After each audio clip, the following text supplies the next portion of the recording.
فوج کو روانہ کیا، سپہ سالار اس کے سعد ابن ابی وقاص تھے، ایران فتح کرنے بھیجا۔ نہون کر کے ایک شہر ہے، وہاں پر سعد ابن وقاص نے ایک صحابی ہے حضرت ساریہ، ان کو بھیجا کہ نہون پہ جاؤ اور وہاں فتح کرو اس شہر کو، اس علاقے کو۔ پہاڑی علاقہ تھا اور پہاڑوں کے علاقوں میں جنگ ہو رہی ہے صاحب۔ جمعے کا دن حضرت عمر رضی اللہ تعالیٰ عنہ جمعے کے دن ممبر پہ کھڑے ہوئے ہیں، خطبہ ارشاد فرما رہے ہیں، اور خطبہ ارشاد فرماتے ہوئے اچانک آپ ایک جملہ فرماتے ہیں، یا ساریۃ الجبل یا ساریۃ الجبل، 3 بار یا 2 بار اس طرح فرمایا خطبے کے دوران۔ صحابہ حیران ہو گئے، بھئی یہ کون سا لفظ ہے؟ مطلب یہ تھا اے ساریہ پہاڑ کی طرف، اے ساریہ پہاڑ کی طرف دیکھو، پہاڑ کی طرف متوجہ ہو جاؤ۔ ارے ساریہ تو نہون شہر ہے، ایران کا شہر ہے، وہاں جنگ پہ گئے ہوئے ہیں۔ یہ حضرت عمر کو کیا ہو گیا، خطبہ دیتے دیتے بیچ میں کون سے الفاظ؟ لیکن کچھ صحابہ اس میں ایسے بیٹھے تھے جو دانشمند تھے، وہ جانتے تھے کہ عمر کا کلام بے حکمت نہیں ہو سکتا، اس لیے کہ عمر کی زبان سے سکینہ بولتا ہے۔ کچھ نہ کچھ تو بات ہے، لکھ لو تاریخ لکھ لی، تاریخ فلاں تھی، جمعے کا دن تھا، عین خطبے میں حضرت عمر نے یہ جملہ کہا، بات لکھ کے رکھ لی گئی۔ مسئلہ کیا تھا اصل میں؟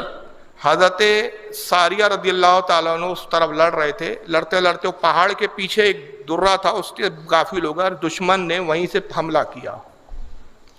حضرت ساریہ راوی کہتے ہیں کہ ہم اس طرف دشمن ہیں، ہمیں اس کی خبر نہیں تھی، پیچھے سے جب پہاڑ کے اس کھو سے دشمن ہمارے پہ ٹوٹ پڑا تو اچانک کانوں میں حضرت عمر کی آواز آئی ہے،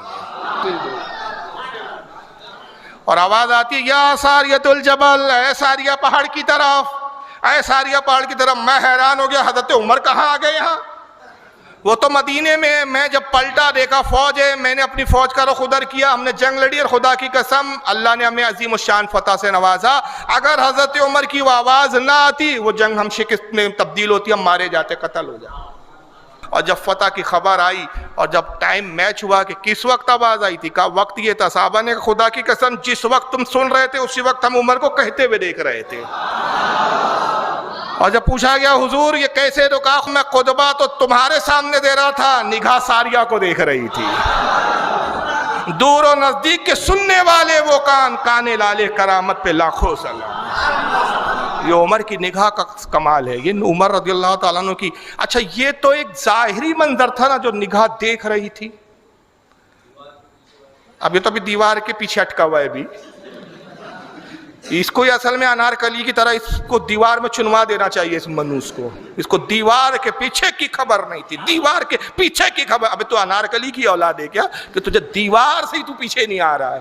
ابھی یہاں حضور کے غلام ہیں حضرت عمر، ہزاروں میل دور دیکھ رہے ہیں کون کیسے لڑ رہا ہے، کدھر فوج ہے، کیا ہو رہا ہے، سب منظر ہے، خطبہ بھی ہو رہا ہے، نگاہ بھی دیکھ رہی ہے، آواز دی، آواز پہنچ بھی گئی۔ اچھا حضرت عمر تو خلفائے راشدین میں تھے بھائی، ان کا تو مقام بہت اونچا تھا، ان کے بعد اگر حضور کے بعد کوئی نبی ہوتا تو عمر ہوتے، ان کا دیکھنا سمجھ میں آتا ہے، ان کا کہنا بھی سمجھ میں آتا ہے۔ حضرت ساریہ کا بھی مقام کیا تھا کہ جو سن رہے تھے؟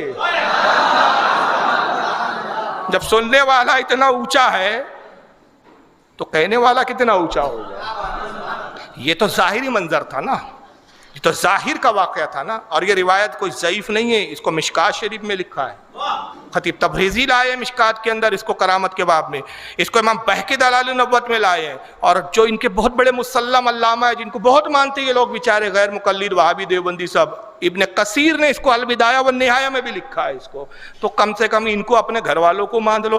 چلیے بہرحال بات یہ ہے کہ ظاہر میں دیکھنا چلو سمجھ میں آتا ہے، لیکن ایک تو خبر دیکھو تو حیران ہو جاتی ہے کہ کیا بصارت تھی۔ مولا کائنات فرماتے ہیں کہ ایک رات میں سو رہا تھا، آرام کر رہا تھا، خواب دیکھتا ہوں، اور یہ خلافت کس کی ہے؟ دور فاروق اعظم کا دور خلافت چل رہا ہے، حضور کے وصال کو عرصہ گزر چکا ہے۔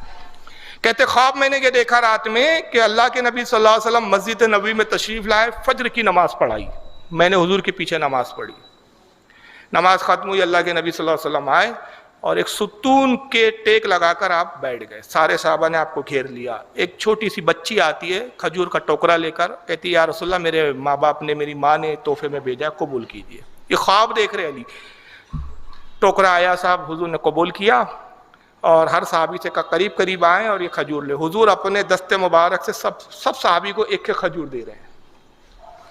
حضرت علی سے کہا علی تم بھی کھجور کھاؤ گے؟ یا رسول اللہ مجھے بھی عطا کیجیے۔ حضور نے ایک کھجور دی۔ علی کہتے خدا کی قسم بڑی لذیذ کھجور تھی۔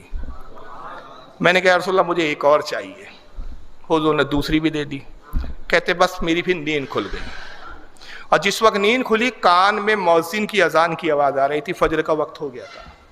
اور خواب میں بھی کیا دیکھا تھا کہ فجر کا وقت ہے، حضور نے فجر کی نماز پڑھائی، ستون سے آ کے آپ بیٹھے، ستون کے اوپر تشریف لائے، کھجور آئی، صحابہ کو کھجور تقسیم کیا۔ فجر کی اذان ہو رہی تھی، مولا کائنات علی مرتضیٰ کہتے بیدار ہوا، وضو کیا، مسجد میں پہنچا، مصلی پر حضرت عمر ابن خطاب تھے۔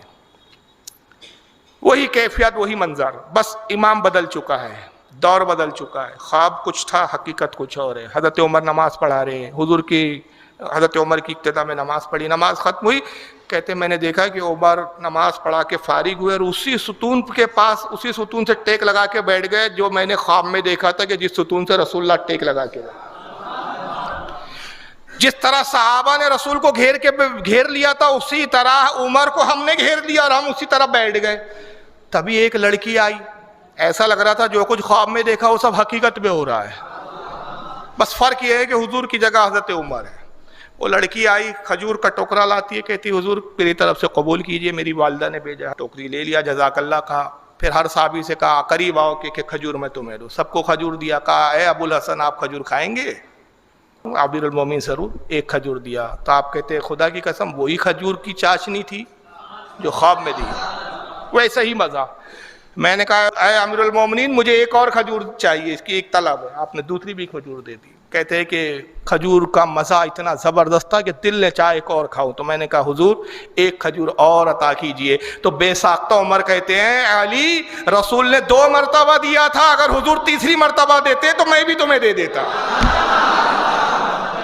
سرکار نے تو 2 ہی بار دیا ہے کہ کیا نگاہیں عمر تھی، خواب علی دیکھ رہے تھے اور عمر کی نگاہ بھی اس خواب کے منظر کو دیکھ رہی تھی۔ اس کو امام طبری نے اس روایت کو نقل کیا ہے، الریاض النظرہ جلد نمبر 2 صفحہ نمبر 331۔